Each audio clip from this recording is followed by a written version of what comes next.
yenu kwa ajili ya kusoma ama kujifunza pamoja nami katika somo hili kuhusu makusudi ya Mungu.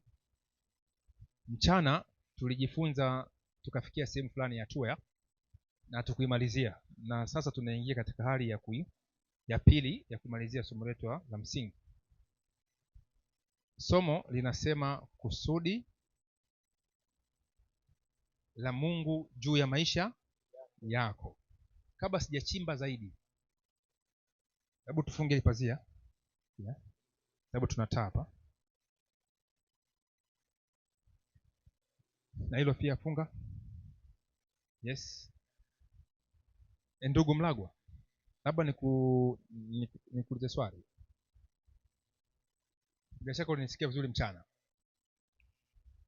Nilisemaje kuhusu kusudi la Mungu juu ya maisha yako? Katika kitu gani ambacho ulikielewa? Kitu ambacho nikielewa kikubwa katika maisha yangu ni kujua nipo hapa kwa ajili ya kusudio gani hapa duniani. Sijaja kama ajali, ila nimekuja kwa makusudio. Umekuja kwa makusudio? Ndio. Kuna maana unajua, umeona umuhimu wa kujua kusudi lako. Yeah. Ndio Kabisa. Okay, mpe Shayo. Shayo, umejifunza nini? Ndio hiyo, yani kwamba kuijua kusudi langu ni nini hasa, ndoto yangu ni kitu gani ambacho ninachokikusudia mbele kwenye maisha yangu, katika maisha yako. Ndio. Kwa hiyo katika somo hili umejua kwamba unahitaji kujua kusudi lako kabisa. Je, hapo ulipo kusudi lako unalifahamu? Nalifahamu. Ni lipi kusudi langu mimi? Yaani kitu gani ambacho unajisi kwamba wewe ni uko vile? Labda ni mhubiri wa Injili? Ndio. Ama vinginevyo? Ni mhubiri. Unajua ni mhubiri wa Injili? Ndio. Mungu atukuzwe. Mpe Kevin. Kevin, wewe umejifunza nini katika somo la mchana? Nimejifunza mengi kama alivyosema ndugu zangu, lakini pointi ambayo nimeichukua ni moja, kwamba jinsi ya kujua kusudi langu.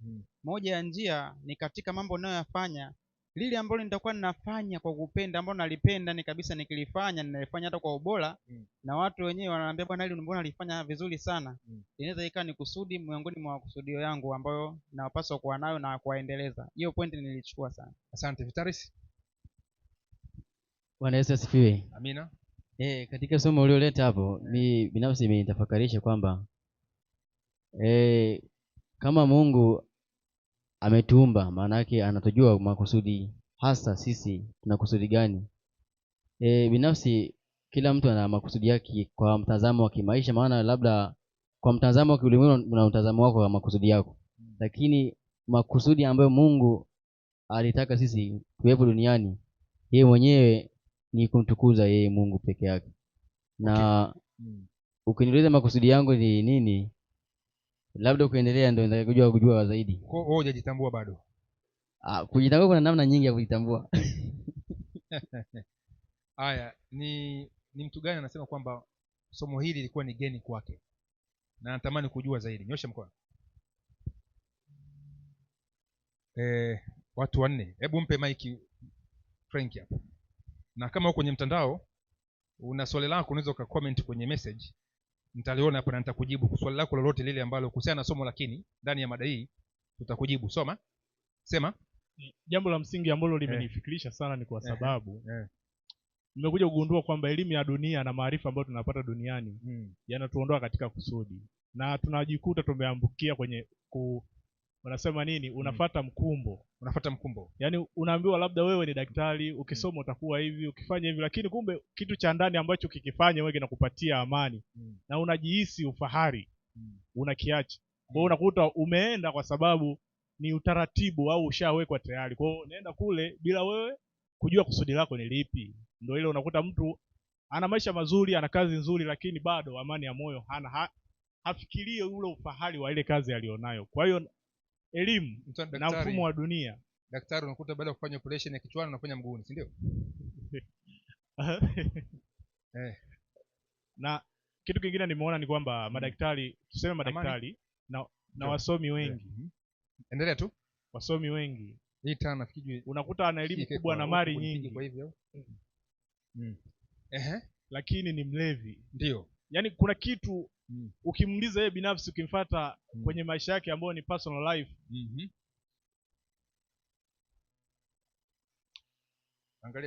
angalia huko Maya. Endelea hata nirekebisha tu hapa. Personal life ukimuuliza kiundani atakwambia mimi bwana 1 2 3 licha hichi nilicho nacho, lakini bado moyo wangu hauna amani. Kwa hiyo nina shauku ya kutaka kujua ndani zaidi kwamba asante, hii mifumo kwa nini inatuharibia kujua kusudi letu.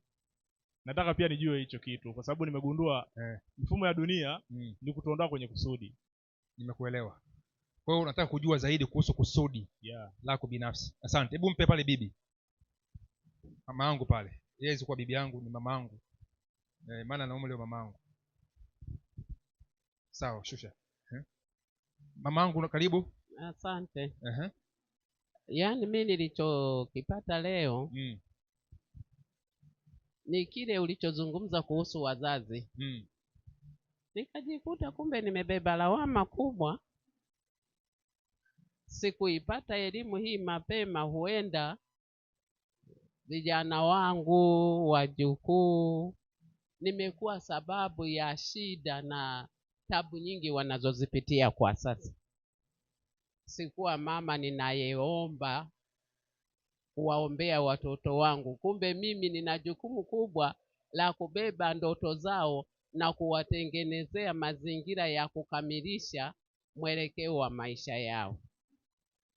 Nimeligundua hilo leo. Na unataka kujua zaidi. Amina. Mungu apewe sifa. Kuna mwingine kusema jambo? Nataka kusema jambo, mpe kijana. Alafu tuendelee. Ni kitu gani ambacho umejifunza? Umesema kwamba ulikuwa hujui haya mambo Sasa ndio umejua leo. Karibu. Kwa kitu nilichokijua leo kwamba kwa upande wa kutambua njozi au kalama ulionayo ni kweli, yani mimi ni sehemu nyingi ambapo kusema ukweli nilizopita hawakulifahamu jina langu, walikuwa wananiita mchungaji. Lakini mimi asilimia kubwa nikiwa na soma neno au nikiwa najifunza na mtu yani napata furaha fulani ambapo napojifunza. Lakini sikuwahi kuweza kuibezi na hicho kitu kwamba kama watu wananiita hivi kwa nini nisifuatilie hii, lakini sikubezi. Lakini kwa leo kutokana na fundisho hili kidogo limenifundisha kitu kwamba inatakiwa kitu unachokifanya kwa furaha uweze ukifanyia kazi. Mungu akubariki. Mpe msomaji Mike. Sasa mpe na Method amenyosha mkono. Nimpe upendeleo. Karibu Method.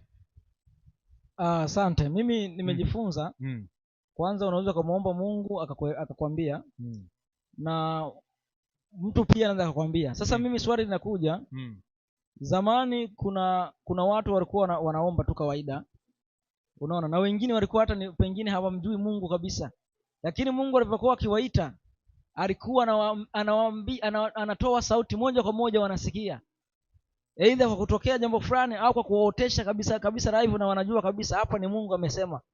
Sasa kwa nini siku hizi sauti ya Mungu hatuisikilizi direct? Labda pengine kwa sababu ya uovu au kuna nini hapo? Maana ukisoma kwenye manabii wengine walikuwa wanatokewa kabisa kwa ishara, wanaambiwa kwamba mimi nimekuita ufanye 1 2 3, hiyo kazi unaifanya sio.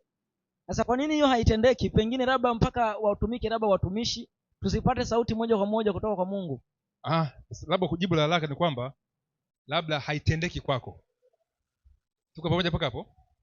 So usipime kwa kiwango chako na kiwango cha wengine, sababu kuna watu wengine ndani ya Biblia hawakupata sauti ya moja kwa moja, kama Sauli, yeye akaitwa tu kutiwa mafuta, au Daudi mwenyewe. Anashangaa tu mtu anakuja from nowhere ana mafuta ya pembe ya mizeituni anamtia kichwani mwake, ambaye umekuwa mfalme wa nini, wa Israeli. Hata leo anaweza kaja mtu Method akakwambia bwana wewe ni mtu fulani. Sasa kwa sababu tumelelewa katika familia ambazo ni za miungu, familia ambazo zikueleweka, una huyu jamaa huyu vipi huyu, lakini sauti ya Mungu hapo ni sawa, sio kama amepunguza hiyo sauti ya Mungu atukuzwe.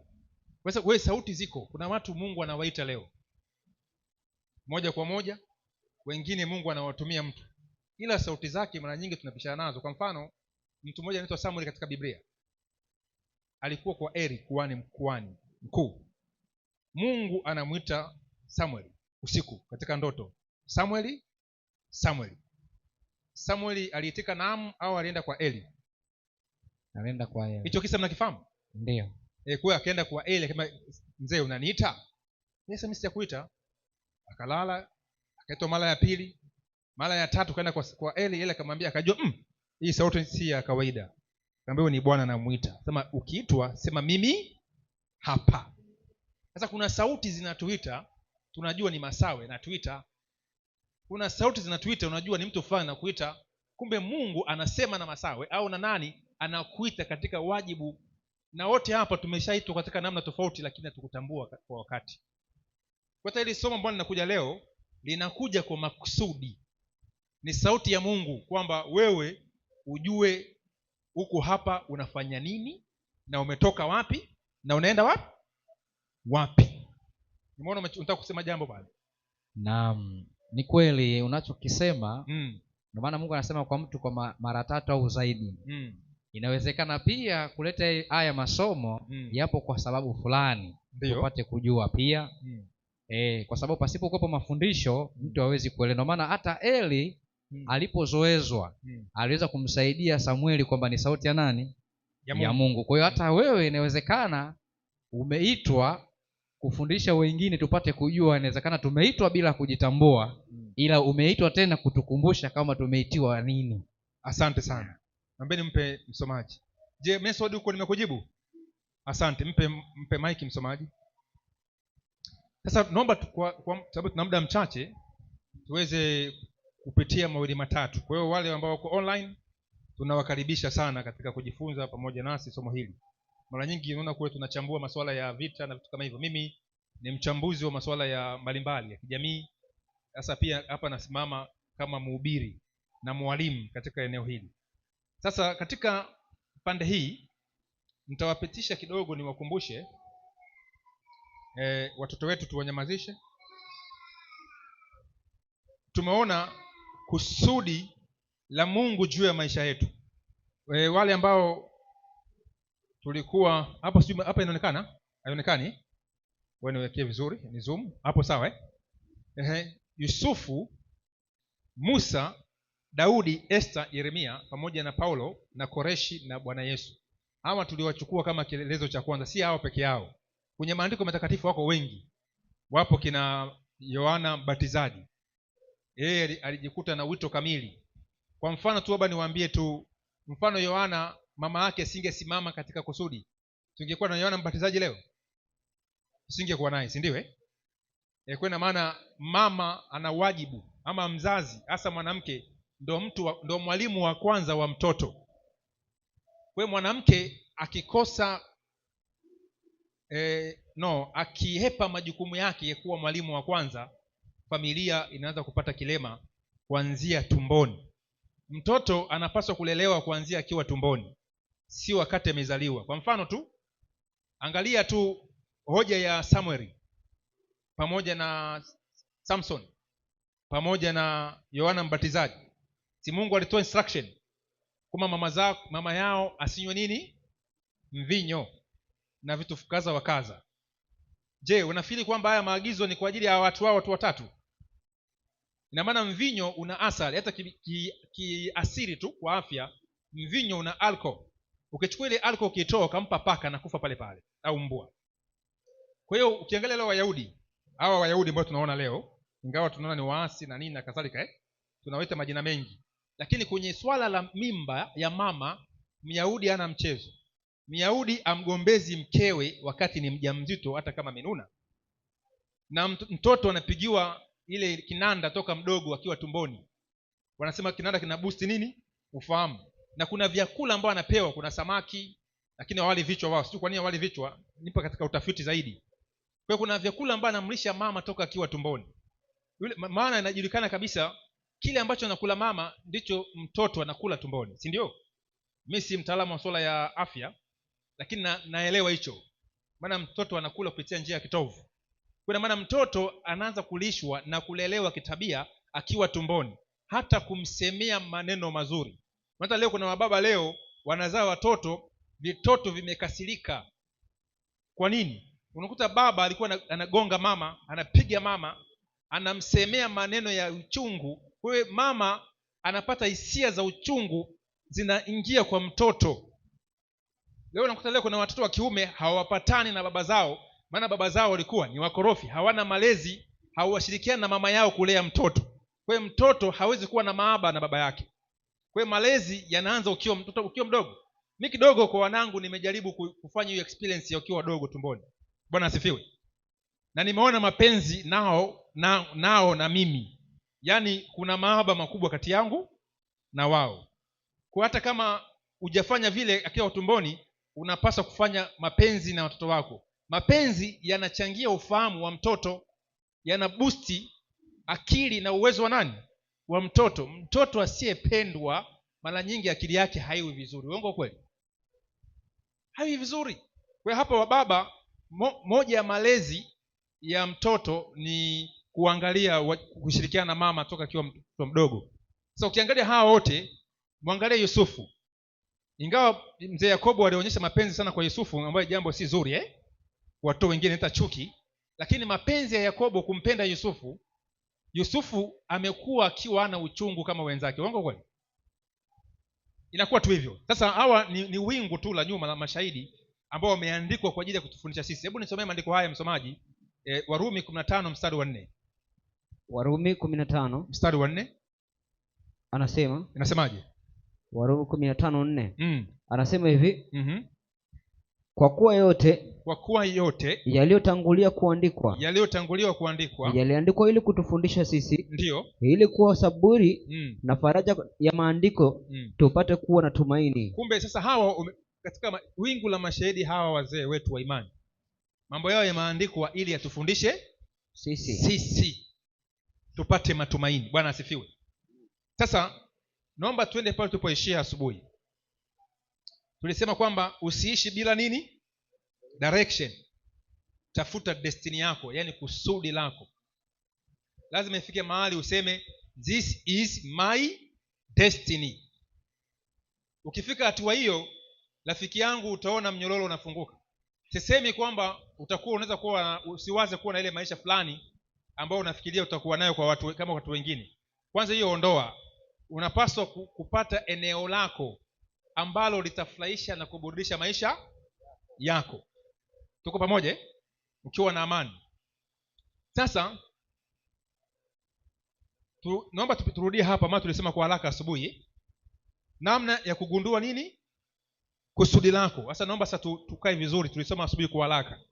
Msikilizaji wangu popote pale, nisikilize kwa utulivu. Destiny yako ambayo ni kusudi, sawa? Mwito au kazi ni kusudi au mwito au kazi maalumu unaoitoa maishani. Mara nyingi haitoki kwa siku moja, utambulika taratibu kupitia Mungu, vipawa, majaribu na nafasi unazokutana nazo. Moja.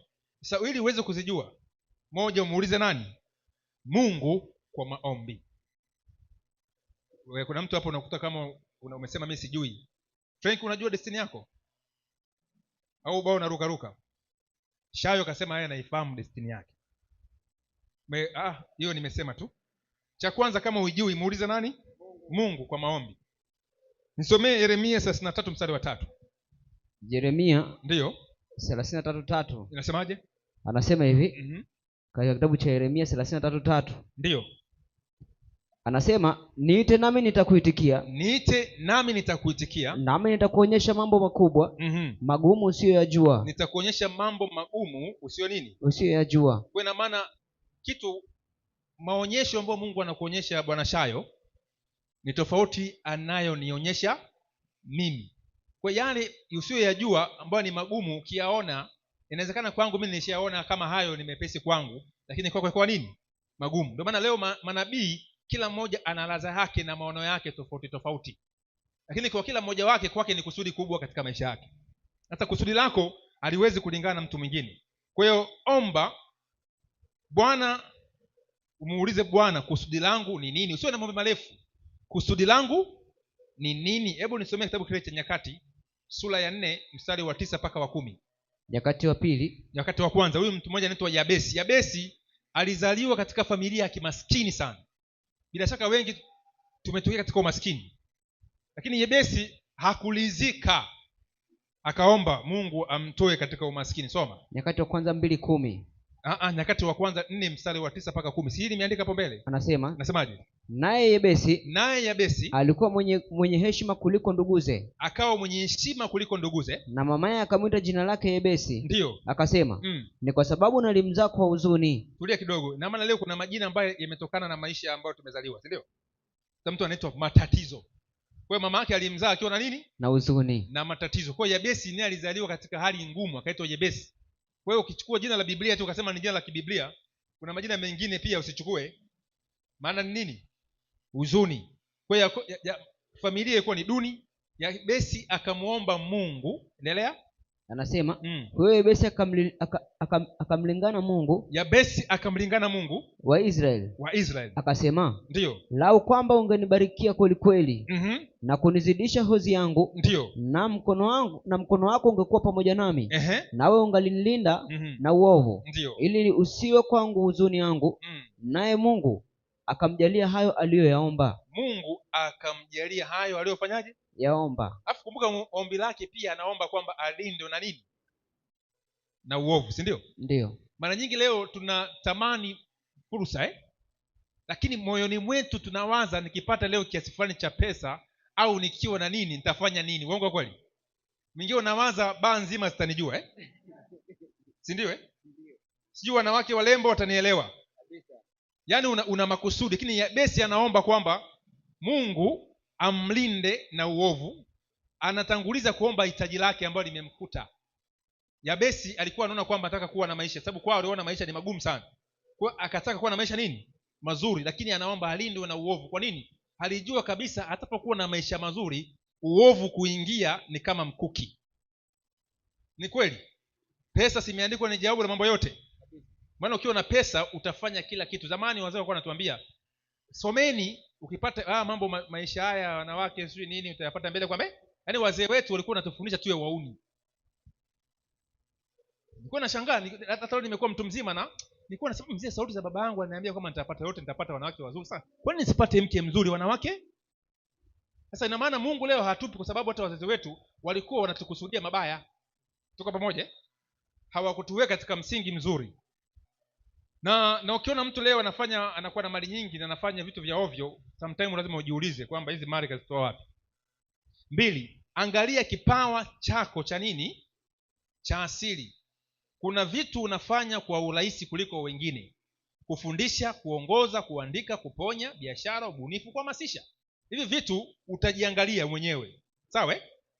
Kuna mtu unajikuta unapenda biashara. Uongo kweli? Yaani unajisikia wewe, yani nikipata mtu akinipa 100,000 hapa, yaani una machungu hii biashara hii. Nikipata shilingi 100,000 hapa watanielewa. Na kweli ukipata 100,000 hiyo, unajikuta mtu anafanya biashara kwa uchungu na ni baili kwenye ile 100,000 yake. Anaangalia faida na kadhalika, lakini mtu anampa 100,000, kwanza anavunja 10,000 na kula chips mayai na kuku. Si ndio? Yaani mwingine yeye anatamani hata haombe dua asile mwezi mzima ili azalishe ile pesa. Tuko pamoja? Sasa unajua huyu msimfanya biashara. Kuna wengine unaomba mtaji, mnampa mtaji lakini unaona huyu simfanya nini? Biashara. Watu wenye hekima unamwangalia huyu mtu hawezi biashara. Kuna watu wengine ni wabunifu. Kuna mtu juzi anipigia simu, mtumishi nataka nibuni kitu fulani, naomba unisaidie mawazo. Yaani ana mawazo ya kibunifu tu, umeelewa? Sasa mtu wa hivyo ukimwongezea nguvu ndio inakuwa ni kusudi lake. Unaingia napenda kuponya, kwa mfano mzee wa kanisa yule ni mkemia. Ana bachelor mambo ya chemistry. Ni mkemia, lakini toka namuona wakati na mentor. Unajua wengi mimi nimewa mentor hawa humu katika habari njema kama walikuwa na wafunzi nikiwa mentor. Nilikuwa namwambia wakati bado naye anatafuta ajira kama wengine. Nikamwambia wewe umekuwa ni mkemia lakini nakuona wewe ni mwalimu wa afya. Hakuamini. Nikamwambia hebu anza kufundisha. Mara kwanza namwambia fundisha sehemu fulani, alitoka jasho mpaka kwenye kucha. Akachanganyikiwa, akasema mimi siwezi. Nikamwambia hapo sasa ndio mwanzo wako. Hebu niambieni sasa hivi mnamuonaje? Si ana confidence, ana madini mengi, ana vitu vingi, kwa sababu na hilo ndio eneo kila siku namwimbia, na kweli ameanza kulifanyia kazi. Na hatimaye kuna siku hiyo kazi ya ajira ya ukemisi kwa atakuja kuiacha. Sababu ndio ukitibu watu, ndio yani kama unatibu watu. Ukitibu watu utakufa njaa. Acha wale matapeli ambao wanachukua vitunguu saumu 3 na limao 2 anakuambia milioni 1 tunaongelea mtu ambaye anatibu. Unajua unaweza ukatibu mtu hata ukamtibu kwa mambo machache tu, si ndio? Na yule mtu akasema, bwana, kwa kuwa umenifanyia jambo hili, mimi nakupa nyumba yangu hii, si ndio? Bwana asifiwe. Mambo mje kuyaona hayo. Kuna rafiki yangu alitibu mtoto wa Abudi. Mtoto wa Abudi ametibu mpaka Marekani, Japan, imeshindikana.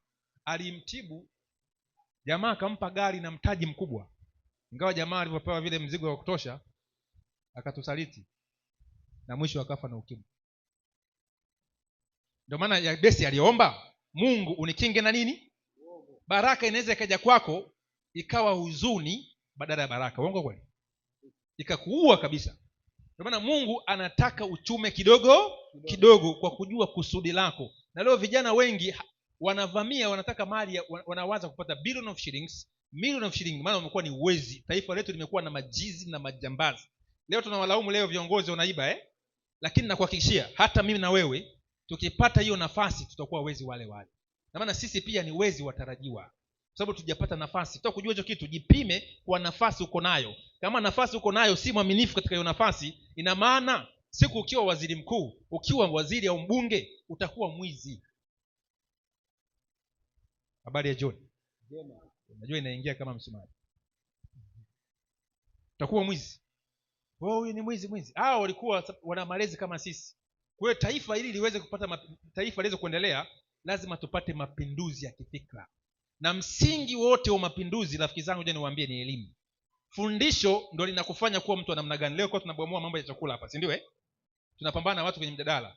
Ni kwa sababu ya fundisho tangulizi. Kwa fundisho tangulizi ndio chakula cha roho. Unaumbika kwa chakula unachokula kama maembe, ndizi, mchele, ugali. Unatengeneza mwili. Na pia roho yako inaumbika kwa mafundi ya kiroho. Kwa fundisho lolote ni roho. Liwe la kisayansi, liwe la kibiblia, liwe vyote vile, maana ni kitu ambacho ukioni kwa macho, kwa kina shape fikra zako. Kwa duniani leo tunagombana kwa ideology, mafundisho. Sasa leo kwenye makusudi, tukijua kusudi letu ni mojawapo ni mtaji wa kanisa, mtaji bora wa kanisa, na pia ni mtaji bora wa taifa letu. Angalia kipawa chako cha asili. Nimeshasema mara nyingi kusudi huanzia kwenye kipawa. Ukisoma Warumi 12:6 tuna kalama mbalimbali. Tuendelee. 3, angalia ni nini kinagusa moyo wako au kinaugusa moyo wako. Ni jambo gani ukiliona unasikia mzigo wa kulibadilisha? Ama umaskini, mambo ya vijana wanaopotea, au swala la injili, ama haki, ama elimu, ama familia. Humu ndani. Na ningeomba viongozi ambao mnakuwa humu ndani, msichague mtu kuwa kiongozi au katika huduma fulani kama mjaona ana kitu. Tuko pamoja? Mtakuwa mnachagua mapooza. Tunamchagua mtu kwa sababu tumeona kwa huyu tutafaidi kitu. Tuko pamoja? Mkono mtupu ufanyeje? Nataka tufungue fikra zetu katika maisha yetu ili tuendelee.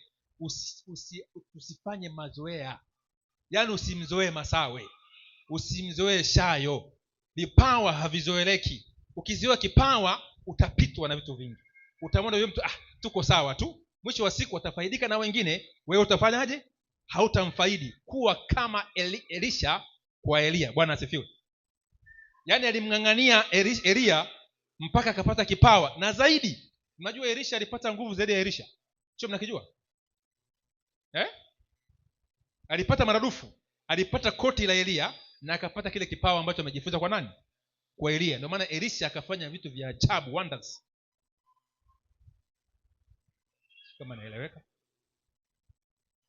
Tusizoe vipawa. Kwa hiyo tumchague mtu, tuangalie hapa tunapata hasara ama tunapata nini? Na kama leo mataifa yetu ya Afrika yangekuwa yanajali hizo vipawa, wenzetu kidogo wa China wanajali. Hawana Mungu. Sawa wala hawana Biblia. Lakini wanaishi kibiblia. Mjiona katika ile Warumi sura ya 2, sema kuna watu ambao hawajapewa Taurati, lakini kwa akili zao zimefanyika nini? Taurati. Na wale waliopewa Taurati hawaishiki. Kwa nini? Mchina anaangalia kipawa cha mtoto, kipaji cha mtoto akiwa mdogo. Kwa hiyo wanampeleka mtoto kuwa fundi kwa sababu wameona ufundi ndani yake. Sisi huku fundi unampeleka sio kuwa nesi. polisi unaambiwa kuwa daktari, ni mkali tu, wewe njoo hapa, wewe sindano unachoma ovyo ovyo tu, sababu huyo si daktari, ni askari. Tuko pamoja? Sasa leo mataifa yetu ya Afrika yapo tu, tunaishi kwa connection. Ukiona taifa linaishi kwa connection, ujue hamna kitu, hakuna future. Ukiona kanisa linaishi kwa connection, kwamba tunaamua kuwa mzee wa kanisa, muinjilisti kwa sababu tu ni mjomba wangu, sijui ni mdogo wangu na kadhalika. Ndio maana ili kanisa pia liendelee, tuondoe zana kwamba mtu anasomea kuwa mchungaji. Tuko pamoja? Bali tumpe mtu nafasi kwa sababu ana roho ya nini? Ya Mungu ya kichungaji. Ana roho ya kiinjilisti, ana roho ya ualimu. Yaani tunampa mtu nafasi katika eneo lake. Si mtu akasomee afanye hiyo kazi. Kusoma si mbaya, lakini kasome ukiwa na hiyo roho. Tuko pamoja? Wewe ni uenda ni una roho ya kiinjilisti, uenda kusoma, unakaa na wainjilisti waliopita juu yako, unajifunza kwao, kwa sababu wao unakuwa sasa unaboresha, unoa chuma. Angalia mlango unaofunguka. 4. Mungu huonyesha kusudi, nimeneka kusudi ni makosa, kupitia fursa, yani opportunities. Nafasi ya kazi, fursa ya huduma, watu wanaokuita, milango inaofunguka bila kulazimisha. Ambao ukisoma Ufunuo 3:8, nimeweka mbele yako mlango uliofanyaje? Kwa Mungu ametufungulia mlango. Je, niwaambia habari njema. Kuna watu hapa msingejua kuwa nyinyi ni wahubiri kabla mjafika hapa. Uongo kweli? Uenda mko mna roho ya uhubiri, si ndio? Lakini hamkujua kama mna roho ya nini? Ya kuhubiri. Lakini unapokuja katika sehemu unakuta kuna fursa inatanua kile ambacho uko nacho, ama inakuonyesha kile ambacho uko nacho ndani yako. Kwa leo nimesikiza hubiri leo la mtumishi Vitaris yule wa miaka ile na wa leo ni sawa. Ndio anatokomea. Ana very confidence. Bwana asifiwe. Kwa ina maana ukiona sehemu haukui, hiyo si sehemu salama. Sehemu inatakiwa ije ikufunue kile ambacho uko nacho, ikipanue na kukutanua. 5, angalia vita unavyovipitia. Wakati mwingine sehemu unayoshambuliwa sana ndiyo eneo la nini? Destiny yako. Mfano, Joseph alipigwa vita kwenye leadership, tuliona. Daudi alipigwa vita kwenye ufalme. Shetani ushambulia kile kilicho na thamani. Yaani ukiona shayo upate changamoto, ujue kile ambacho uko nacho hakina nini? Thamani. Watu wanashambulia chenye nini? Thamani. Watu wanafuata chenye nini? Thamani. Inzi ufuata nini? Kwenye usafi utamkuta inzi, sababu si eneo lake. Kwenye maua utakuta inzi, sababu si eneo lake. Utakuta kuna nini? Kuna nyuki. Kwa hiyo kila kitu kinafuata, unafatwa kulingana na kile ulichonacho. Leo hata hapa wadada zetu wengi wanaona wanavyofuatwa na wanaume, wanajua wao wanapendwa. Pia angalia kwa nini wananifuata, alafu unaangalia mwanaume huyu sura yake tu haeleweki, huyu si wa kuoa. Anakufuata nini? Ina maana kuna vitu umevivaa, anaviona sasa anakufuata ili afanye kile anachokitaka kwake. Tuko pamoja? Na kwa hiyo thamani unapimwa kulingana na kile ulichonacho. Kuna watu leo ukiwaambia elimu yako wanakuweka katika ardhi fulani. Uongo kweli? Ndio maana mfunge nini? Mdomo. Msijifanye tu unaongea sana. Usijifanye wewe ni mkweli kupita nini? Yes. Sometimes unaweza ukapoteza nafasi kwa sababu ya mdomo wako. Anasema hata mpumbavu akinyamaza onekana nini? Ana hekima. Usifunue kinywa chako. Ukifunua pap. Si kwamba kuna kuongea sana, sawa? Kuongea sana inategemea unaongea nini. Hata msivi naongea sana, lakini unategemea unaongea nini. Fungue. Na kuna watu, na katika ili utimize makusudi yako, rafiki zangu, lazima uangalie watu wa kutembea nao. Vunja urafiki na watu wasiokuwa na nini na maana katika maisha.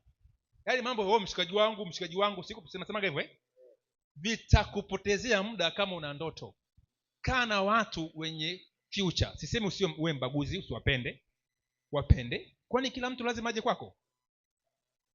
Eti message mtaa mzima kila mtu aje kwako? Siku zote tunakaa mtaani na tuje kutembeleana, wala uweze kuingia kwa mtu, si ndio?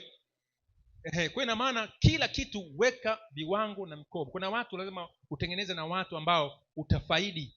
Si sema usiwe mnyonyaji wa kubagua, na maanisha kwamba katika kusudi lako ili isonge mbele, tafuta watu wa kuegemea kusudi lako. Hata yule anayekuombea ni mtu bora katika maisha yako. Tuko pamoja? Yaani usikae bila faida, usipoteze muda, ukomboe wakati. Yesu alikuwa akae mitaani ovyo ovyo? Kwani Yesu alikuwa anapiga stories ovyo ovyo? Kwa hivyo sasa tuendelee. Sikiliza ushuhuda wa nini? Wa watu. Watu wengi wanaweza kuona kitu ndani yako kabla ya hujakiona. Una kipawa cha kuongea, unaongoza vizuri, una hekima. Maneno yanayojirudia kutoka kwa watu makini yanaweza kuwa clue. Makini, watu makini, si ovyo ovyo. Watu nini? Unajua kasa huyu mtu anachokaniambia, aniambii kwa matakwa yake. Ananiambia kwa faida ya kitu changu binafsi, ama kazi wide kuna kazi ya Mungu, ama faida ya kitaifa. Hata serikali inapokuwa ina select watu, hiyo serikali ina mambo mengi ya, kuna watu ambao ndani ya serikali wako ovyo na kuna watu ambao wako makini. Sawa sawa Kuna sekta ambazo hawaingizi mtu wa nini? Wa ovyo. Wana select, wanaangalia huyu mtu kweli huyu katokea wapi huyu. Wanakuchunguza ndio unaingia kwenye sekta fulani. Hawaingii mtu ovyo ovyo. Wewe pia lazima pia tusio mtu ovyo ovyo. 7, angalia unafanya nini kwa furaha hata bila kulipwa. Kile ambacho unakifanya, unajua hata leo, ndio maana leo kuna watu ni wanapenda, wananiambia mtumishi, tutamani tuwe wainjilisti, tuwe wahubiri kama wewe na kama wengine. Lakini nikimwangalia huyu mtu namuona si mhubiri. Maana mhubiri hasubiri kupewa nafasi, afanyeje? Hahubiri. Mhubiri ni automatic. Yaani ni mhubiri. Kwa ina maana ukimpa nafasi ni kama umemongezea mbawa. Ni kama simba. Simba si ni mwindaji? Hebu niambie, simba unamongezea mabawa polini. Kina nyumbu utapata tabu sana. Kina nyamela ambaye anapiga pembe atatuliwa mgongoni, pap, anamalizwa kila kitu, ndio? Kwa hiyo mwinjilisti ukimongezea vitendea kazi, kama alikuwa anapiga nyumba kwa nyumba ukampa gari au pikipiki, inakuwaje? Sina chalaza. Sasa hiyo ndio iko hivyo. Unafanya wewe, unajisikia kufanya hivyo. Nani? Jifunze historia yako. Hivi ndio nauliza swali. Frank, wewe ushaandika historia yako katika maisha yako? Yaani wewe unajua kabisa la 7 mpaka gani ulimaliza wewe tarehe ngapi? Unaona sasa? Ndio maana wazee wetu waga waandike historia. Tumekuwa katika mama, unyewe unajua historia ya babu yako alikufa na miaka mingapi? Yaani shida ya Afrika ni hiyo. Afrika iandiki nini? Historia. Sisi tunaishi tu ovyo ovyo. Madam tumekula miogo pamoja na maziwa mgando, kuisha habari. Na huko nyewe Wasukuma sindo hayo. Nenda Usukumani huko nilitandikwa kalanga za kutosha. Na pamoja sijui na nini uji, kalanga, uji na viazi. Nikajua nimemaliza. Baadaye naletewa wali maharage. Nasema mama, si nishakula. Sema ile ilikuwa ni kufungua kinywa. Tuko pamoja? Sasa mtu mwenye makusudi unapaswa kula kidogo na kufikiria zaidi. Kwa hiyo historia, kama ulikuwa haujaandika historia yako, anza historia yako itakuonyesha ulifanya nini nyuma. Leo kuna mambo yanatokea Wambura, ujui yanatokea, unaweza kupambana na maombi na kadhalika, mpaka sasa mpema unachukia imani ya Mungu alipo pamoja nao. Kumbe ni wewe ulikorofisha mambo huko nyuma, ulitenda mambo ya ovyo. Sasa leo yanakukuta. Unajua msamaha ufute makosa, mnaelewa? Na nitaonyesha mfano hapo. Msamaha ufute makosa. Yaani Mungu ameweka nature, sheria za maumbile. Ukivunja sheria ya maumbile, janga litatokea. Kwa mfano tu, unaona hii miti unaizalawi? Ukikata miti inakuwaje? Joto, mvua inyeshi, na matokeo ni nini? Jangwa, si ndio? Kwa sababu umevunja sheria nini? Ya asili. Sasa unapiga magoti, Mungu tuondolee jangwa. Jangwa litaisha? Kama maombi yako yanaondoa jangwa, Arabuni usikuwa na nini? Na jangwa. Ina maana walivunja sheria nini? Ya asili. Kwa hiyo ukivunja sheria ya asili litakukuta jambo. Unaweza kupata ukimwi katika usherati, baadaye ukamwamini Kristo ukasemewa dhambi zako. Lakini ukimwi ufanyaje? Nakufa na ukimwi tu, na wewe ni mwinjilisti, unahubiri, unatoa pepo. Sasa huko tutaenda, hiyo tutaikuta chini. Jifunze historia, unaangalia historia, mimi nimetoka wapi? Huko nyuma nimefanya nini? Na pia nilikuwa na vitu gani nao vipenda? Amsha, usichelewe. Kuna mwanzo baada ya uharibifu. Mwanzo baada ya nini? Uharibifu. Tulijifunza kwa Musa, alipoteza miaka 40 Misri, akapoteza miaka 40 kwa baba mkwe. Kwa miaka 80 Musa amepoteza. akaitwa na miaka 80 tena akaitika. Miaka 40 ndo akatumika kwa nani? Kwa Mungu, ila miaka 80 kaipoteza. Tuko pamoja eh? Kwa maana unaweza ukaanza upya, lakini utaanza na makovu, utaanza na makovu na vilio. Tenga muda wa nini? Wa ukimya. Tafakari, kuwa na muda wako maalum. Si kila muda uwe na marafiki, si kila muda uwe na familia. Tenga. Yesu alikuwa na wanafunzi wale wengi, lakini muda mwingine anajiiba, anaenda wapi? Mlimani. Kufanyaje hivi? Kwani kwa anapiga tu magoti naomba usiku kucha kuna muda wa kutafakari. Lazima utafakari, mimi niko nafanya nini hapa? Mimi ni nani? Huko nyuma nimeharibu, nianze upya. Anza kidogo, 10. Destiny haiji kama movie kubwa mara moja. Anza kuhubiri watu 5 kama ni mtu unataka kuhubiri. Anza biashara ndogo, anza kuandika posti, anza kusaidia mtu mmoja. Luka 16:10, aliye mwaminifu katika hilo dogo atakuwa mwaminifu katika nini? Anza na kidogo, tafute mambo makubwa. Dalili umeanza kutambua destiny yako, kusudi lako. 1, unapata amani ukifanya hilo jambo. Hivi nyie muone kwamba kuna kazi unaifanya lakini unaumia moyo? Unaifanya sema hii kazi nitapata kazi nyingine. Yaani unafanya kazi lakini haikupi amani, inakupa mateso, unawaza kutafuta kazi nyingine. Mwisho hiyo kazi nyingine uipate, unazeekea kwenye maumivu. Maana leo wengi wanastaafu, baada ya kustaafu ugonjwa wa moyo, pressure na kifo. Lakini mtu mwenye kusudi hafi. Sisemi utakufa, yaani unakufa kwa kutimiza ndoto yako, hata kama umeishi miaka 40. Makusudi hayafi. Maana kusudi, ukilishi kusudi, ukifa kusudi linafanyaje? Linaendelea kuwapo. Mambo yako yanakoma kama uliishi pasipo nini? Kusudi. Leo nani anaitwa Sauli? Sauli amekoma kwa sababu alivunja makusudi. Lakini Daudi aishi. Leo tunamsoma Daudi. 2, unahisi umeumbwa kwa hilo. Yaani utajikuta tu kama jambo lako liko nalo ni kama uumbaji wako, ni kama tabia yako, ni kama mkono wako. Kusudi ni pati, ni kiungo. Tuko pamoja? Ni kiungo ambacho Mungu amekuumba nacho.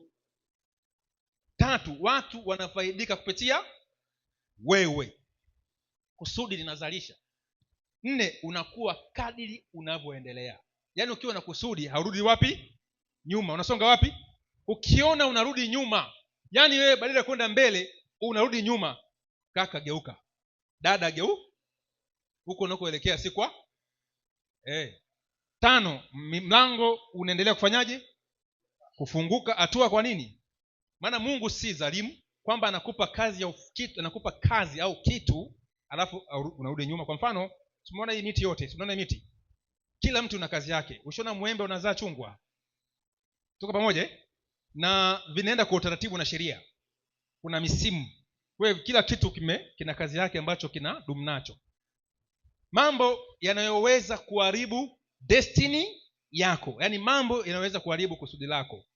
Tujifunze kwa Sauli, tujifunze kwa kibiblia. Sasa hapa naomba uangalie na uzingatie hili kwa makini. Sio kama kuna mtu nimemwacha nyuma atauliza swali. Sauli alianguka kwa sababu gani? Tukumbuke kwamba Sauli aliitwa na nani? Sana Mungu. Alikuwa ni tall man. Wakati kwenye kusanyiko pale walimuona ni mrefu, watu wote wanamfikia mabegani wake. Watu wakasema huyu kweli anafaa kuwa nani? Mfalme wetu. Akatiwa mafuta akawa mfalme. Na kweli alikuwa na nguvu na mvuto. Miaka 25 akitawala Israeli. Miaka mingapi? Na alitawala miaka 40 Sauli kama mnajua. 40 years. Lakini ile miaka 20 pale akakutwa mtu mwingine anachaguliwa kuchukua nafasi yake, naye akiwa mfalme. Rafiki yangu, leo kusudi uko nalo si lako peke yako. Mungu anakupa kitu kwa manufaa yake. Akiona hauenende sawa sawa na lile kusudi, anakunyang'a, anampa jirani yako. Shangaa jamaa anainuka tu, wewe unakuwa wapi? Chini. Unaanza wivu, unaanza masolo. Kama ni huduma ya kanisa unang'ang'ania, unasema mimi nilianzisha, usiwe. Unaanza migogoro kwa sababu wewe kuna kitu umekiacha nyuma.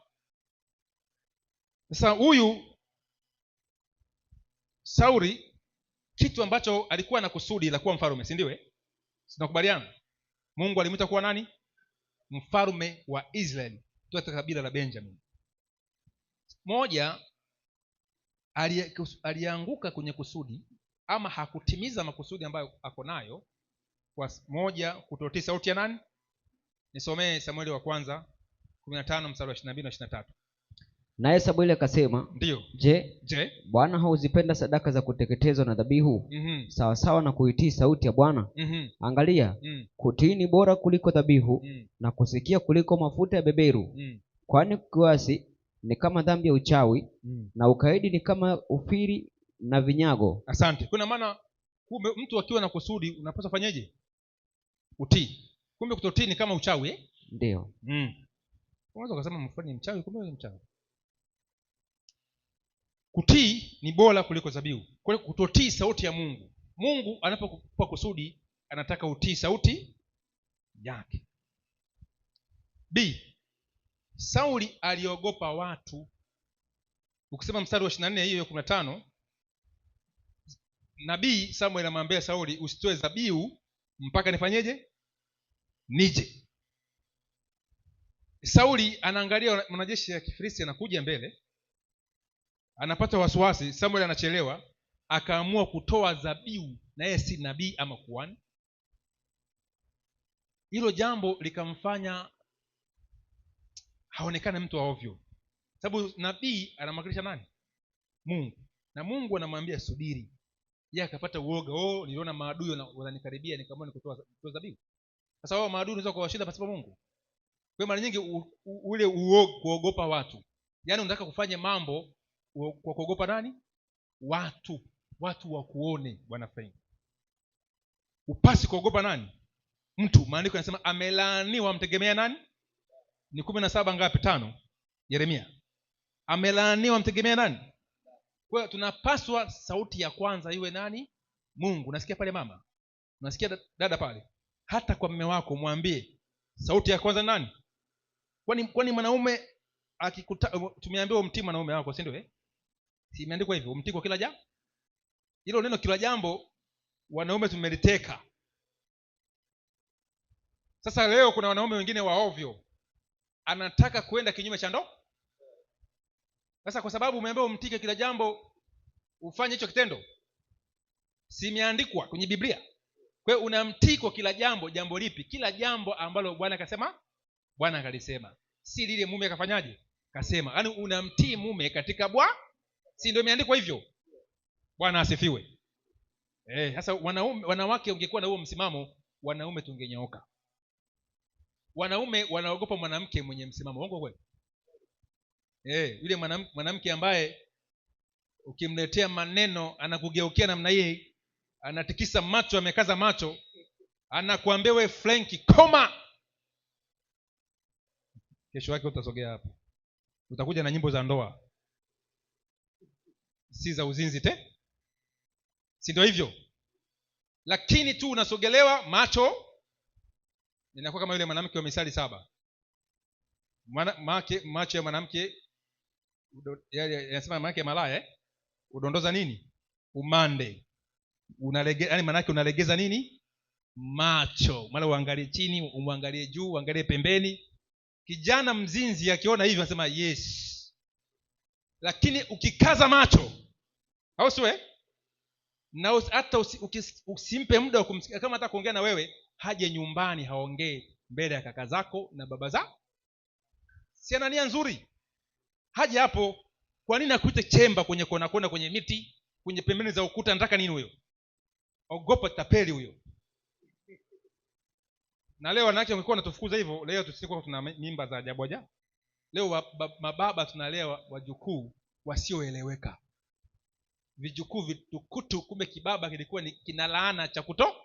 Babu unahangaika na kijukuu kitukutu,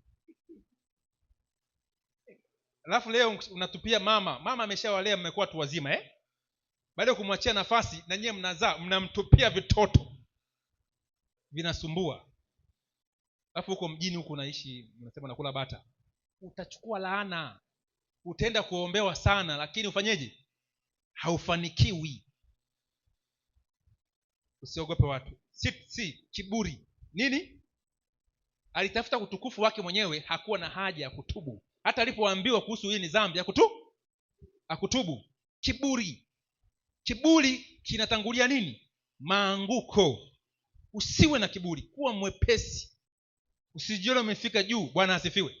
Mimi niko hapa lakini bado najifunza pia kupitia nyinyi. Bwana asifiwe. Ndio maisha yangu nimeyaweka, najifunza kila siku.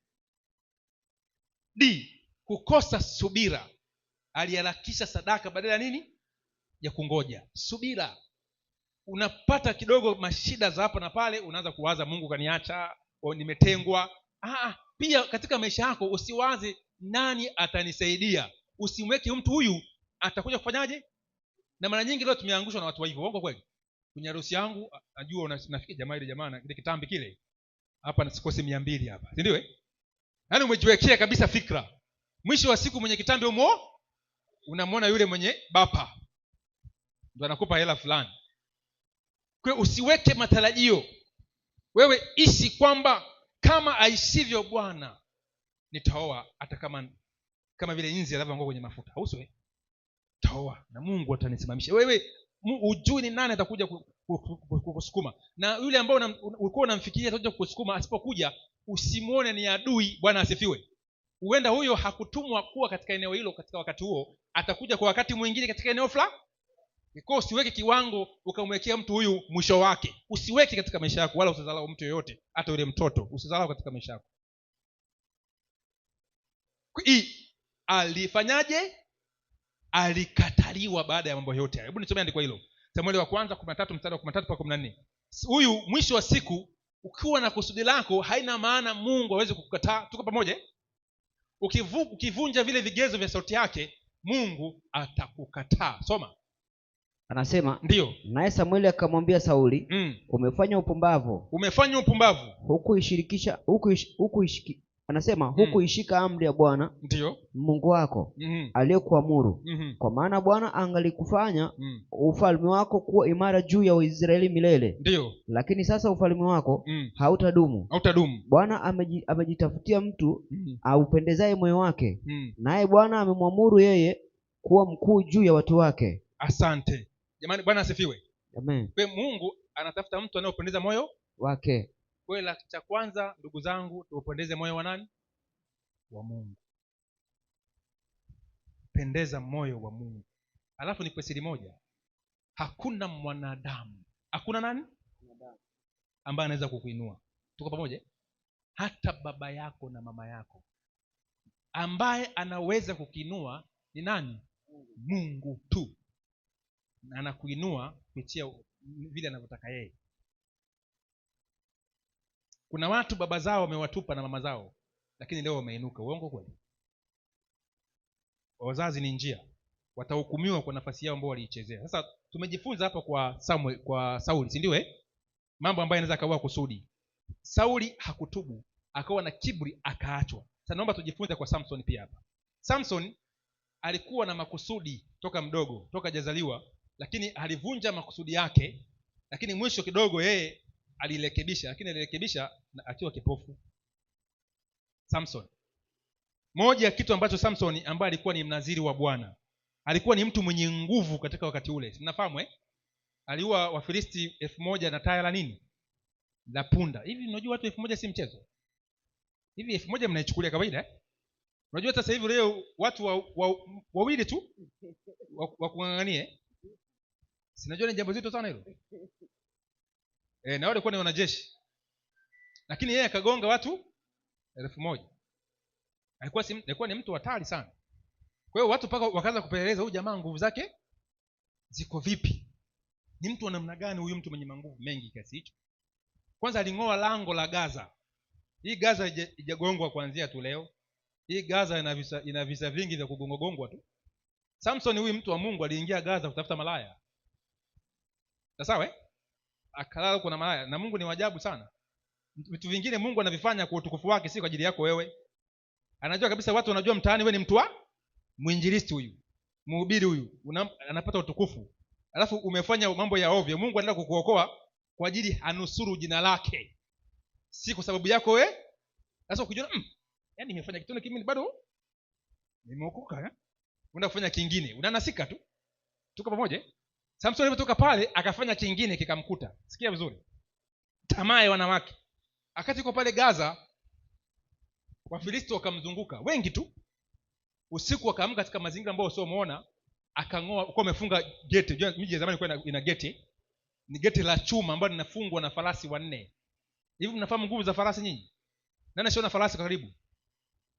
Wewe pekee yako, wote ajiona farasi wawili tu. Wewe Mlago shaona? Ulimwonaje alivyo mkubwa? Tena alivyo mfupi hivi. Wewe paka ubebo na ukalishe juu ya farasi. Farasi ni mkubwa na ana nguvu. Uongo kweli? Sasa yule farasi ndio ana, wewe kuna ile geti watu walikuwa wanaume wewe kulifunga. Inabidi weke farasi 4, huku wawili huku wafunge lile geti au kulifungua. Mwanaume usiku wa manane akaamka, akang'oa nini? Geti zima na makaume wake, afa akaweka begani. Na kuishia begani tu akapandisha juu ya mlima. Kwamba sasa ngoja nipandishe huko msilitoe. Sasa jamaa wanaamka na kama tu ameng'oa geti, tumfuate nyuma yake kweli huyu? Ndiko mlimani geti. Hiyo ni nguvu ya kawaida hiyo. Lakini mtu mwenye nguvu kama Samson, mwenye kusudi makubwa, akaja akaangushwa na Delila. Si maajabu? Tamaa ya wanawake. Waamuzi 16:4. Hebu nisomee andiko hilo. Anasema ikawa baada ya hayo akampenda mwanamke mmoja katika bonde la Soreki, jina lake akiitwa Delila. Akampenda mwanamke, si kwa ndoa, tamaa. Kwa hiyo mwanamke akaenda akaangusha jitu kubwa ambalo watu 1000, maelfu ya watu walishindwa kuliangusha, lakini akaangushwa na jitu na kabinti kadogo kwenye macho ya kulembua. B, kufanya mchezo na kipawa chake. Hivi mnanifahamu vizuri? Alikuwa na nguvu za ajabu, lakini hakutunza hekima. Alivunja nadhiri za mnaziri. Unajua mnaziri alikuwa anatakiwa sinywe zile nywele, alikuwa ameambiwa na sinywe diva ama mvinyo. Lakini Samson kwenye harusi alikunywa nini? Alikunywa mvinyo. Na hapaswi kuoa mwanamke asiamini. Kwa hiyo alifanya mchezo na kipawa chake. Rafiki zangu, kipawa ambao uko nacho, ambacho ndio kusudi la maisha yako, ndio kitakulisha wewe, kitalisha familia yako, usicheze na kipawa hicho. Maana kikianguka, kikiguswa, kukirejesha ni machozi. Unaweza kukirejesha kwa kifo chako. Si kufichua siri yake kwa mtu asiye nini sahihi. Alimwambia Delila chanzo cha nguvu zake. Waamuzi 16:17. Anasema ndipo alipomwambia yote yaliyokuwa moyoni mwake. Ndio akamwambia uwembe haukupita juu ya kichwa changu kamwe, maana mimi nimekuwa mnadhiri wa Mungu tangu tumboni mwa mama yangu. Tosha. Rafiki zangu, je, niwaambie, nilisema hivi, chagua watu wakali. Chagua nini? Yaani chagua watu wa maisha. Bwana asifiwe. Chagua nini? Usiwe na mazoea. Akatoa siri za kusudi. Yaani nikwambie, wakati unapambana na makusudi ya maisha yako, makusudi, kile ambacho ni kidogo ulicho nacho kifiche ndani ya moyo wako na Mungu. Bwana asifiwe. Haba wale watu wenye hekima na busara ambao wameshuhudiwa na Roho. Sawa sawa, Wameshuhudiwa na nani? Kama vile kina Paulo. Yaani watu ambao wameshuhudiwa na Roho, ambao wamekomaa kiroho, ambao wanajua wanataka watu wengine wafanikiwe. Watu wa hivyo ambao wameshuhudiwa. Maana maandiko yanasema kwamba wale waongozao vema wanastahili nini? Heshima maradufu, maana wanawaombea usiku na mchana. Bwana asifiwe. Yaani mtu ambaye anapiga magoti kukuombea uweze kufanikiwa ni wachache katika dunia hii, nawaambia. Huyo unaweza ukashare, ila si kila mtu ukashare. D, kujiamini kupita nini? Kiasi. Usijiamini kupita nini? Jiamini katika Bwana. 16:20. Anasema Waamuzi. Kisha akasema Samson, Wafilisti wanakuja. Ndio. Akamkamata katika usingizi wake. Akaamka katika usingizi wake. Anasema kisha akasema Samsoni, Wafilisti wanakujia. Ndio. Akaamka katika usingizi wake. Akasema nitakwenda nje kama siku nyingine na kujinyosha. Lakini hakujua ya kuwa Bwana amemwacha. Hakujua Bwana amemwacha. Kutoa siri, akajitapa akakamatika. rafiki zangu, kuwa tunafahamu kuna watu wengine wanajifanya kwamba wana kitu lakini wana nini? Tunafahamu watu hivyo. Yaani unamwona huyu unamzala, ingia kwake sasa. Unaona haya. Na uko umetamba kweli kweli Umejitamba, unaingia pale kwake unakuta huyu mtu ndio yule nilikuwa namuona pale. Au sio Na ulikuwa umesheka maneno ya ajabu ajabu, unaanza kuogopa hata kuomba msaada kwa sababu ulikuwa una maneno ya kutamba ovyo. Kwa hiyo unapaswa kuwa mwenye busara, kuwa kimya, kuwa humble boy. Na maisha ni haya, usimtambie mtu na usije ukajionyesha kwamba wewe una kitu huko. Una nini? Hauna kitu. Kuwa humble, kuwa mtu flexible na Mungu atakuinua. Bwana asifiwe. Mungu ananyanyua mtu ambaye ni amejishusha na anamshusha anayefanyaje? Anayejikweza. Sasa lakini baada ya kuanguka tuna watu wawili, kuna Samson na nani? Na Sauli, si ndio? Sauli hakutubu mpaka ila Samson baada ya kutobolewa macho, Samson akaamua kuanza upya. Unaweza kuanza upya baada ya nini? Ya anguko. Usikate tamaa. Kama ushaanguka unaweza ukaanza upya.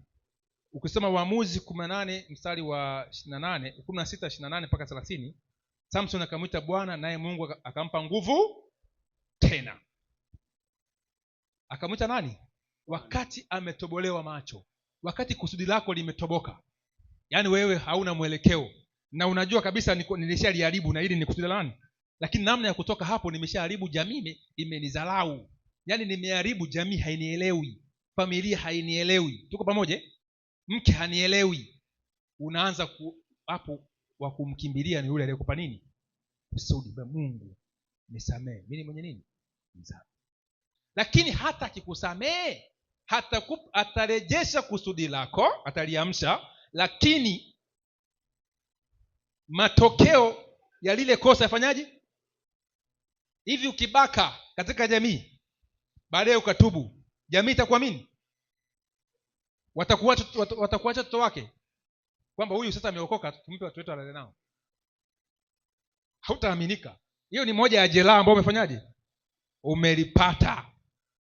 Ndio maana ule nani anaitwa Yusufu alimwambia mke wa Potifera, kwa nini nifanye uovu huu? Nimkosee nani? Mungu. Akatoroka. Maana alijua hapo tu siku akifumaniwa ni kifo tu. Na tunamsahau leo, tusingemjua Yusufu tena. Sasa Samson maskini akaamua sasa, maana kusudi la Samson ilikuwa ni nipi? Sikuangamiza Wafilisti, kuwapunguza nguvu zao. Akaamua, Mungu sasa sina macho, naomba nife na hawa wasiotahiriwa. Mungu akamsikia na akaua Wafilisti 3,000 kwenye ile jengo ambao kwa na mzee yake 3,000. Aliua wengi kuliko ambao alipokuwa hai. Kwa leo Samson tunamsoma tofauti, aliharibu lakini mwisho wake ulikuwa nini? Mzuri. Samson dakika ngapi? 15. Sauli alianza vizuri, si ndio? Akamaliza nini? Kwa toba ukigundua umevuruga. Hebu tumwangalie Daudi kidogo. Daudi alichaguliwa na nani? Na Mungu, si ndio? Mungu alimtia nini? Tumeona kule kuna kusudi kama mfalme. Lakini Daudi alivyopandishwa kusudi lake limetimia. Maana Daudi aliwindwa na Sauli miaka kama 10 na kitu. Sawa? Anawindwa kuuawa. Ilifika mahali Daudi mpaka akawaza, hivi mafuta ndio pakwa? Hivi kweli nimepakwa mafuta haya? Alilia. Akasema baba yangu na mama yangu wameniacha, au siwe? Ndio asema Bwana hataniacha. Ndipo wazazi wake na ndugu zake na waliochoka wenye madeni wakamfuata Daudi pangoni. Si unafuatwa na wenye hela? Yaani yeye anaziki kwenye pango, analia na shangaa wanakuja wenye madeni. Wanakuja waliokataliwa. Si utachoka na wewe? Yaani unaangalia hivi, sasa mimi naziki. Huyu tena anakuja tena analia, huyu tena analia. Akaona sasa hii balaa, lakini akukata tamaa. Akaja na fikra njema kwamba hao wanaokuja akawafanya kuwa wanajeshi. Bwana asifiwe. Akawanoa wakawa jeshi lenye machungu, kwamba tunapigana kwa njaa ili baadaye tushibe. Tuko pamoja? Na tunataka jeshi la hivyo, kwamba watu ambao wana kiu ya haki, wanatamani watu wahubiriwe habari njema, wanatamani watu nao waje wakae humu ndani wasikilize maneno ya Mungu. Na ukienda kwenye uinjilisti namna hiyo utapata matokeo. lakini ukienda kwa fashion tu kwamba naenda kutimiza wajibu, na uinjilisti hapa. Kwa Daudi akapanda cheo na wale kina Yoabu waliochoka, kina Uria Muhiti, lakini mwisho wa siku Uria Muhiti ambaye alipambana na Daudi alikuwa amechoka, akawa na mke mrembo. Mke nini? Mrembo. Katika mashujaa 30 wa Daudi wenye nguvu, walikuwa wanaua simba, wanaua majitu, kina Uria Muhiti. Na Uria Muhiti alikuwa Myahudi, alikuwa ni Muhiti ambaye amemwamini nani? Bwana. Na baba yake na Bathsheba alikuwa pia si Myahudi. Bathsheba alikuwa pia ni Muhiti, na mjomba wake anaitwa Aitofesi. Aitofesi ndio alimwozesha Daudi na Lili Muhiti, yule Uria Muhiti, yule binti. Na Aitofesi alikuwa ni mshauri wa nani? Wa Daudi. Kwa mshauri wa Daudi, Daudi anachukua binti yake, anamnyang'anya mume wake ambaye ni jemedari wake, hana mzini, anampa mimba, alafu anamuua. Ni dhambi kidogo hiyo? Na wote wameanza safari hii moja kwenye ziki na shida, wakiwindwa na Sauli. Mwisho anampola mke wake, alafu anamwambia Yoabu. Yoabu naye alikuwa ni mwovu, sababu alikuwa ni mpo wa Daudi. Maana mama yake Daudi, dada yake Daudi ndio mama yake nani? Yoabu, dada yake. Akamwambia mpange huyu jamaa kwenye safu ya mbele, vita vikiwa vikali, piga tarumbeta, rudisha majeshi nyuma, yeye aangukiwe na Wafilisti. Ndani ya kanisa la Mungu, Bwana asifiwe. Ndani ya nini? Yaani mtu ndani ya kanisa anamuwazia mke wako kumtamani. Ala, ndio maana ndani ya kanisa hili sitaruhusu kwamba ukiwa mke wa mtu utaka kuongea na mtu humu ndani, muongee wazi wa, usimtie. Ndoa ina wivu sana, tunafahamu si mnakaa kando, si unamwambia shemeji nimekumisi. Shemeji umemisi? Unataka kuleta kitu gani hapa? Usiwe kama mchungaji wa kanisa hili, tuko pamoja lazima tuweke mipaka. Bwana asifiwe. Mimi nimeingia ndani ya kanisa hili la Sabato, nimekuta wanawake wanakaa kushoto, wanaume wanakaa nini? Kulia, haba wale wenye wake zao. Na ukitaka kuishi maisha marefu, epuka wake za nini? Watu utakufa mapema. Na mtu mwingine hana nguvu za kiuchumi, anakuroga. Na ukisha kuwa unafanya jambo hilo, Mungu anafanyaje? Unapigwa huko, nikuta kwa mara wanaita fusho ndio fusho juu fusho. Kwa hiyo hepuka. Daudi lilimkuta jambo, sababu alikuwa na nguvu ya kifalme. Uria Muhiti mwezi, si ndio lakini Mungu anawaadhibu hao wenye hela nyingi, sababu unajua akishachukua mtu mke wa mnyonge anaanza kusema. Sasa Mungu anamtibu.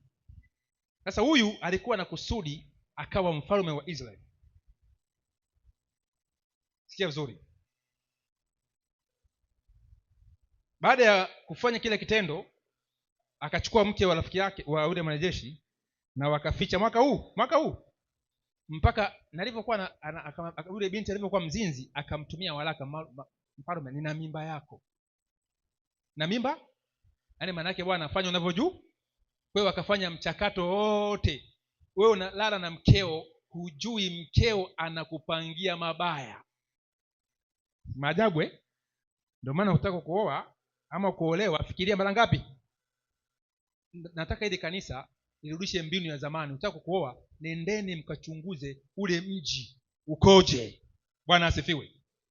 Yule baba wa pale ni mtu wa namna gani? Mama wa pale ni mtu wa namna?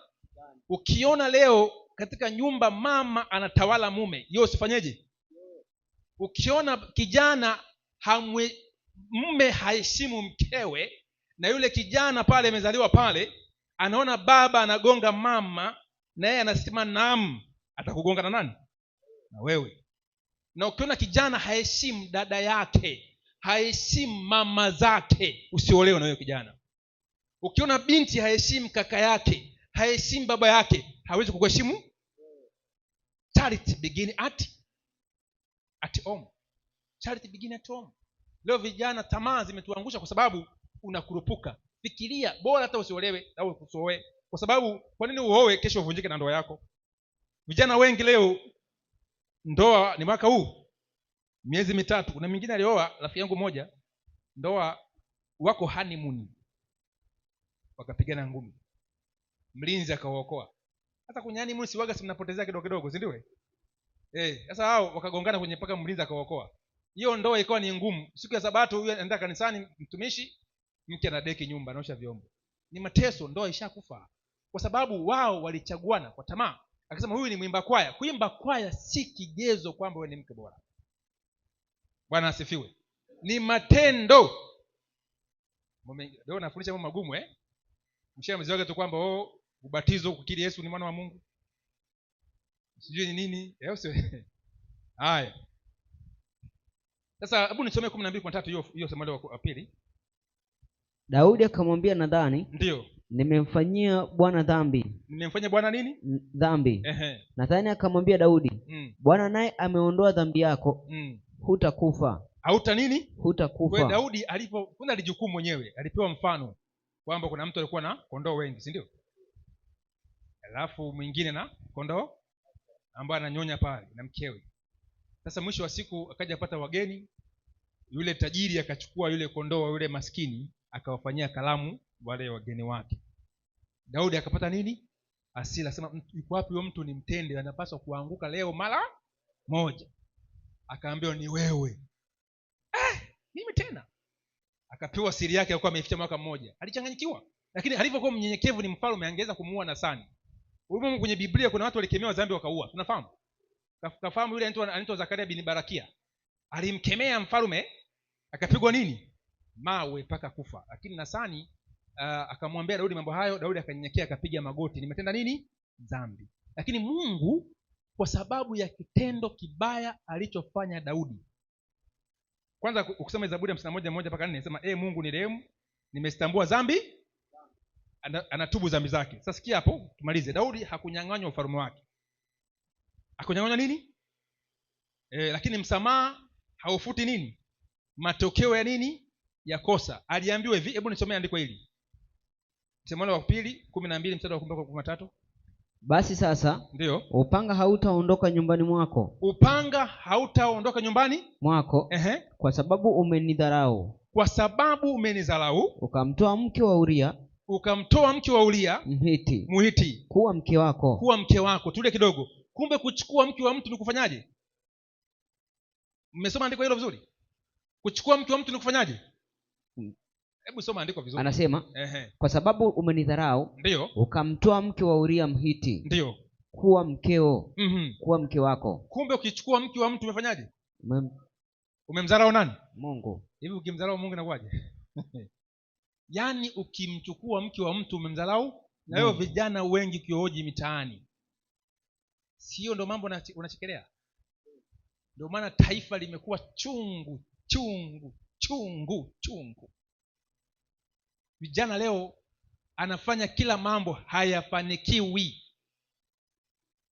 alafu analalamikia Samia. Kabla ya Samia haja kuwepo, jipime, ulikuwa una ziki hizi au ulikuwa unazo? Maana kuna wengine walikuwa na ziki kuanzia kipindi cha Mwinyi, lakini analalamikia nani? Samia. Wakati wa Mkapa ana ziki, wa Kikwete ana ziki, si ndio? Wa Magufuli ana ziki, alafu anasema Samia amempa nini? Angalia ni mambo gani uliyoyatenda. Maana kuna watu kwenye tawala zote hizo wana maisha mazuri na hawafanyi kazi serikalini, lakini wapo wanauza mboga, wana magenge, lakini wanasomesha na wamejenga nyumba. Uongo kweli? Wewe ni maneno tu mtaani, hamna kazi. Wewe si nini? Rais sijui amfanyaje? Yaani wewe kila siku vijiweni ni manunguniko kuanzia asubuhi mpaka nini? Yaani wewe huongei solution. Ni mtu wa manunguniko tu. Unajifanya mwenye haki. Kuna wengine pia wanapenda kutokana na wenzao si mashoga, si ndio? Lakini nchi hizi zinakopa kwa wao. Kuna kitu kibaya ambacho tumekitenda hapa.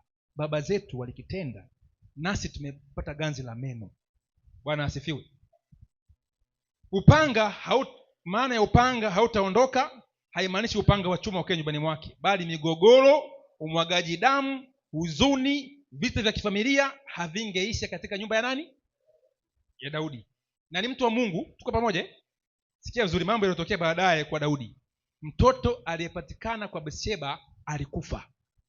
Andiko nimeweka hapo. Alifanyaje? Alikufa. Kama ilikuwa ni Daudi afe, maana alikuwa amejihukumu mwenyewe, lakini kwa rehema Mungu akafanya mtoto mchanga afe. 2. Amnoni ambaye ni kijana mkubwa wa Daudi alimbaka Tamari dada yake. Maana Amnoni alikuwa ni mtoto wa mama mkubwa, Tamari mtoto wa mama nani? Mama mdogo. Si ni ndugu hao? Hivi ukabaka mtoto wa mama yako mdogo? Siwezekani. Na baba ni huyu. Akambaka dada yake. Afu akamchukia, akamfukuza. Na hapa ile somo nataka nifundishe vijana wale ambao wanafikiri kwamba uasherati ndio upendo. Upendo si tamaa. Upendo ni kanuni inayokuwa. Tuko pamoja? Upendo ni kanuni inayokuwa. Na mke wako huwezi kumpenda eti uko umemaliza hapo. Upendo unakuwa. Ndio maana leo kuna watu walioana wajuani. Uongo kweli? Unaletewa tu mke, huyu ni mke wako. Huyu mimi inakuaje? Lakini unakaa naye na mnazeeka naye unampenda. Lakini leo vijana leo wa tamaa unamtaja tena silali bila yeye. Sijui nikinywa nini na kuona. Baada ya tu kupata hicho anachokitaka, chuki inaanza.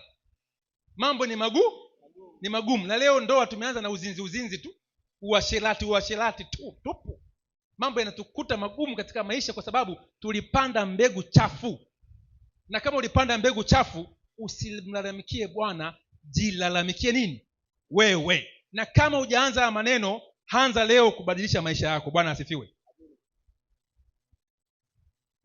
Absalom ambaye ni kaka yake, ni dada yake Tamari ambaye ni tumbo hili, akasikia uchungu, akaandaa salamu, akampiga mkuki Amnon kaka yake wa baba huyu mmoja mama tofauti katika sherehe. Daudi anapata habari kijana wake mdogo kaua kijana, na kabla ya hapo alipata habari mtoto wake wa kike mpenzi amebakwa. Hebu niambie, uso wako unaweka wapi? Na ni mfalme. 4. Kuna mambo leo yanatokea katika jamii nafiaba ya ajari, hamna? Kuna chanzo. 4. Absalom akamwasi baba yake na kutaka ufalme. Andiko nimeweka hapo. Akampindua baba yake, akakimbia katika nchi ile. Alafu akuishia hapo, akachukua masurio baba yake akalala nao mbele ya Israeli. Daudi alitoka kule hivyo rudi, akawatenga wale wadada. Maana nao kwa wana nidhamu. Mtoto analala na wake za nani? Za baba yake. Huyo ni Daudi, tunamsoma katika Biblia. 5. Vita vya ndani na msukosuko ya kifalme iliendelea hadi uzee wake. Ukisoma maandiko chini hapa, mtoto wake mkubwa Amnon akataka kumpindua Sulemani. Kwanza babake yuko hai, akajitangazia ufalme. Yaani babake hajachagua mrisi. Nani Adonai. Adonai akajitangaza kuwa nani? Mfalme, baba yake akiwa hai amezeeka kitandani. Na Daudi akafanya mpango haraka akamteua Sulemani. Sulemani ameteuliwa, Amnoni baadaye tena anataka kuchukua ufalme ule kwa namna nyingine. Sulemani akamuua kaka yake Adonai. Ni jambo dogo hilo? Migogoro ya kifamilia ni machungu. Hiyo ni kamba kwa sababu ya dhambi hii. Hebu niambie, tamaa moja tu, tamaa. Na hicho kitendo ni kidogo sana, uongo kweli? Lakini kikafanya gharama kubwa kwa familia ya Daudi, mtumishi wa Mungu. Ila alikubali matokeo. Nafikiri somo langu limeisha. Asante. Sasa somo langu limeisha hapo. Sasa turejee vizuri. Haya ni maneno yanachoma, yanaumiza sana.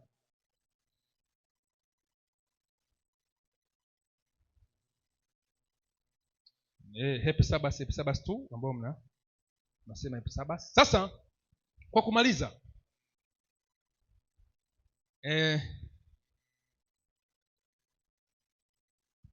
ni kwamba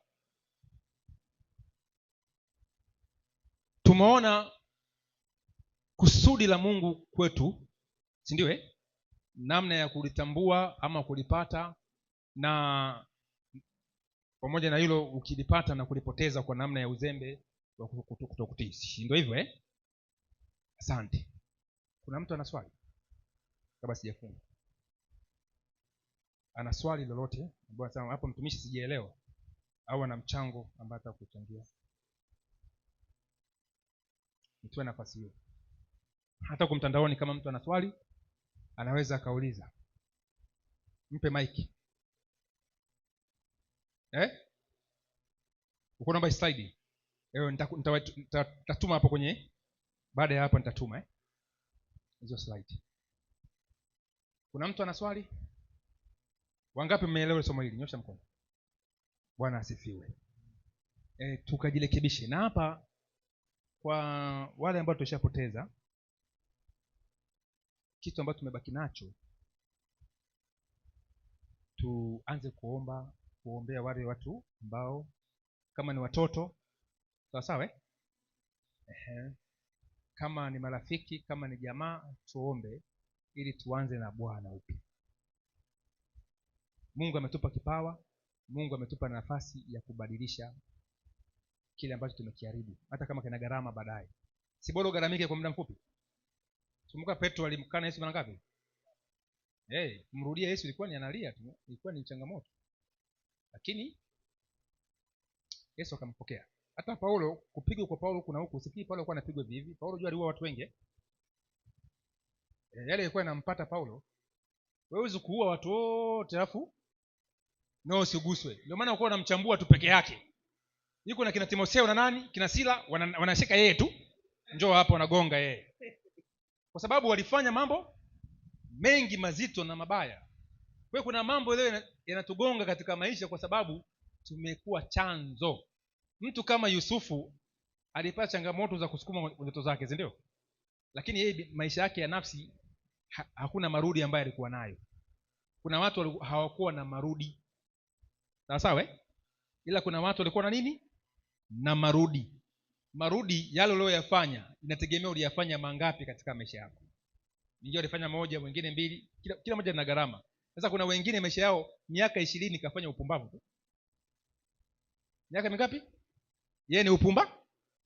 Usitegemee eti miaka mingine 20 eti utaishi utakuwa unachuma matunda namna hii. Utakukuta hata magonjwa mengi yanatukumba kwa sababu ya maisha ya hovyo ambayo tulifanyaje? Tumepitia. Ulaji wa hovyo ambao wanatetetea hawa, wana makansa mengi, wana magonjwa mengi. Hata kuna mmoja alinipiga juzi simu, mama mmoja mhubiri mkubwa tu huyo mama. Akaniambia, mtumishi, nimekusikia unaongea habari za Wayahudi, kuja unachambua simulizi, ukaongea jinsi Wayahudi wanavyokula, wanakuwa na afya bora, wanaishi maisha marefu. Ukagusia masuala ya nguruwe na nini. Nimeogopa sana. Mimi natafuna nguruwe kama mkate. Nakula yeye mayai sio namna gani hivi. Hapa nimeumuka mwili mpaka madaktari wanashana namna ya kunitibu. Sasa nikasema wewe ukitoka hapo uenda kuambia washiriki kwamba pokea katika jina la nani? Mimi nilimchana hapo. Pokea kwa jina la nani? Akasema ni kweli kabisa. Alafu kutoka hapo unakunywa kidonge. Ni unafiki. Akasema, mtumishi, ni kweli. Naomba unipe maarifa nitoke. Nikamwambia kutoka katika janga hilo ni ngumu kwa sasa. Utajitahidi kwa ABCD utapooza, lakini hatakuachia. Mimi kuna mama yangu alienda hospitali, kuna mpasta mmoja alikuwa anakula sana nguruwe. Anakula nini? Na akihubiri sana hizo habari za nguruwe. Hapo Mwimbili alikufa ana mafinyo mwilini. Finyo zinatembea na wakasema zimetokana nini? Nyama ya nguruwe. Mamangu aliona hivyo, alitetemeka sana. Na mamangu ni mtu wa hivyo pande hiyo. Yeye aliyo kitu. Na hakuna binti yake analamba hiyo kitu. Na ni mtu huko lakini anajua hicho kiona ni kizito. Ukisema nimekula miaka mingi na baba zetu na familia. Wengine sema tumefuta sigara miaka mingi. Unatamba hivyo? Hata kama lijakuta jambo litamkuta nani? Mwingine. Na wewe pia kuna sehemu utabananishwa tu kwenye sehemu. Kifua kimechoka. Kwa hiyo kila kitu kina matokeo yake. Unavyoishi leo ni matokeo ya nini? Ya kesho. Ukiharibu uchumi wa leo unaopandikiza leo, mtaji wako mdogo, wewe kesi ni kuula tu. Usitegemee utakuja kuwa na duka kubwa katika maisha yako. Kwa Mungu atusaidie tuweze kufanya mabadiliko katika maisha yetu. Alafu tukasaidie na watu wengine. Na haya masomo nategemea kuyaleta mara kwa nini? Mara kwa mara. Maana kuna vitu hivi. Kuna matengenezo na uamsho. Mara nyingi tunahubiri matengenezo, atubiri nini? Uamsho. Uamsho ni kile ambacho kinachoma nini? Moyo wako. Unaweza ukajifunza mafundisho haya mengine hata moyo wako usichome, yani ukawa unasisimka. Tunafahamu kitu kama hicho? Yaani wewe unajua Sabato, unajua amri 10 za nani? Za Mungu, unajua mafundisho mengi mpaka ujio wa Yesu na taratibu zake zote na kila kitu. Lakini ukitoka hapo unawaka nini? Tamaa. Ukitoka hapo unakuwa unaziki ile. Yaani maisha yako hayachange. yaani haibadilishi kukupa maisha kuwa tofauti kwa kujua viwango vingi vya matengenezo. Lakini cha kwanza kinachopaswa ni kuamsha roho yako. Bwana Mungu akaiamsha roho ya Zerubabeli. Tuko pamoja? Roho asema na si kwa nguvu wala kwa uwezo bali kwa roho yangu, asema Bwana. Haleluya. Tume Mungu atupe kipawa chake. Tufanye uamsho, tuanze upya katika matengenezo, itakuwa piwa hiyo Sabato na vitu vingine vitakuwa safi mbele yetu. Basi baada ya kusema hayo tuombe.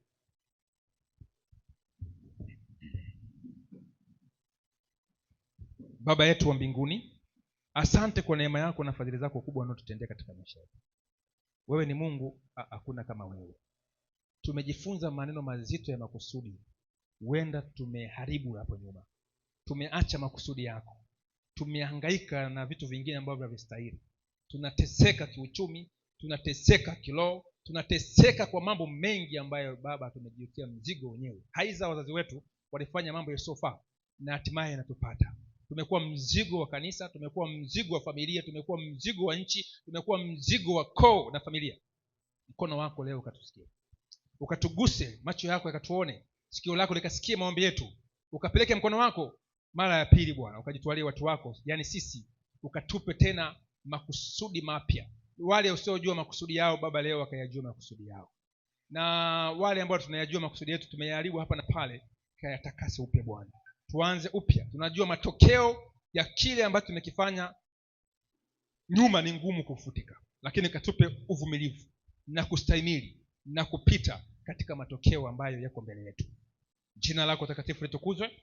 Unapotumwagia kipawa cha Roho wale ambao wako mahali hapa na wale ambao hawako mahali hapa, ndugu zetu, nao wakaangaziwe kipawa hiki, maana tumejikumbatia katika neema yako na kushikilia joo lako, pindo la vazi lako, ili zile damu za mateso ya kutotambua makusudi yetu, damu zile ambazo zimechuruzika kwa sababu ya makosa na dhambi na mambo mengine yasiyofaa, zikakauke leo kwa jina la Yesu. Unapotawanyika, mkono wako ukamshikilia kila mmoja. Amani kwa taifa la nchi na serikali ya nchi pia, pamoja na wananchi wote, ukatushikilie sawa sana fadhili zako, ili tuweze kuwa na utulivu kuifanya kazi yako katika nchi na nje ya nchi. Katika Kristo Yesu tunakuomba, amen. Mungu na awabariki na wakaribishe wote.